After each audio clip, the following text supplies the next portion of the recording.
તો રાજ્ય જીએસટી વિભાગે મોટી કાર્યવાહી કરી છે। 120 કિલો ચાંદી અને 700 ગ્રામ સોનું જપ્ત કર્યું છે। અમદાવાદ નારોલ પાસેથી ખાનગી બસમાંથી આ સોનું જપ્ત કરવામાં આવ્યું છે અને રાજ્યમાંથી આવતી બસમાંથી સોનું અને ચાંદી મળ્યું છે। 3 કિલો જેટલા કિંમતી પથ્થરો સહિત 4 કરોડ 25 લાખનો મુદ્દામાલ જપ્ત કરવામાં આવ્યો છે। રાજ્ય જીએસટી વિભાગે આ મોટી કાર્યવાહી કરી છે, જ્યાં સોનું અને ચાંદી ઝડપી પાડવામાં આવ્યું છે।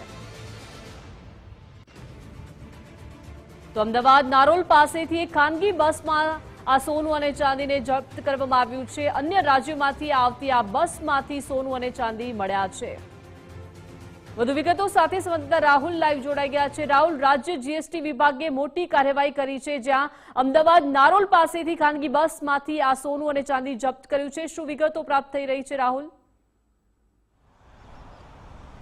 બિલકુલ દીપિકા, જે પ્રકારે ગુજરાત સ્ટેટ જીએસટી વાળા અવારનવાર જે છે ચેકિંગ કરવામાં આવતું છે, તેમાં જે ગેરકાયદેસર રીતે હોય કે બિલ વિનાના જે સોના ચાંદી હોય કે જે વસ્તુઓ છે જપ્ત કરવામાં આવતી, ત્યારે આજે ખૂબ મોટી જે છે એ જે છે કાર્યવાહી હાથ ધરવામાં આવી છે। અન્ય રાજ્યમાં એટલે કે મહારાષ્ટ્ર હોય જેવા રાજ્યોમાંથી જ્યારે અમદાવાદ શહેરની અંદર પ્રવેશ કરતા હોય ત્યારે બોર્ડર જે છે ત્યાં ચેકિંગ કરવામાં આવતું હોય છે, ત્યારે આજે જીએસટી ગુજરાત રાજ્યના જે જીએસટી વિભાગ દ્વારા જે છે ચેકિંગ કરવામાં આવ્યું હતું। રાબેતા મુજબ જે ચેકિંગ કરતું હતું, ત્યારે એક ખાનગી ટ્રાવેલ્સમાંથી નારોલ પાસેથી 120 કિલો ચાંદી અને 700 ગ્રામ જેટલું સોનું જે છે જપ્ત કરવામાં આવ્યું છે। સાથે સાથે તેમાંથી અન્ય જે કિંમતી પદાર્થો જે કહેવાય 3 કિલો જેટલા કિંમતી પદાર્થો પણ જપ્ત કરવામાં આવ્યા છે, જેની અંદાજિત કિંમત 4 કરોડ 25 લાખ જેટલી જે છે માનવામાં આવી રહી છે। એટલે ખૂબ મોટી કાર્યવાહી જીએસટી વિભાગ દ્વારા છે।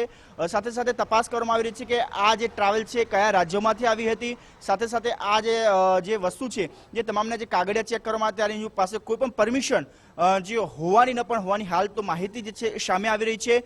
જોકે જીએસટી વિભાગના જે અધિકારીઓ જે પ્રકારે તપાસ કરવામાં આવી છે, જે પ્રકારે માહિતી મળી રહી છે કે આ જે છે એ અન્ય કયા વ્યક્તિ દ્વારા મંગાવવામાં આવ્યું હતું, સાથે સાથે આના કોઈ પરમિશન કે કાગળિયા ન હોવાને કારણે હાલ જપ્ત કરવામાં આવ્યું છે। આગળની કાર્યવાહી પણ કરવામાં આવી રહી છે કે તે નારોલથી ગીતા મંદિર સુધી લાવવામાં હતું, ગીતા મંદિરથી કઈ જગ્યાએ મોકલવાનું હતું, કોને આપવાનું હતું, શું હતી સમગ્ર માહિતી, તેના બાબતે આગળ તપાસ પણ કરવામાં આવી રહી છે। એટલે કે આ ખૂબ ગુજરાત રાજ્યના જે સ્ટેટ જીએસટી જે વિભાગ છે તેના દ્વારા ખૂબ મોટી કાર્યવાહી કરવામાં આવી છે, જેના સંદર્ભમાં 120 કિલો જેટલું ચાંદી અને 700 કિલોગ્રામ જેટલું સોનું જે છે જપ્ત કરવામાં આવ્યું છે। જી રાહુલ, આભાર વિગત સાથે જોડાય તે બદલ।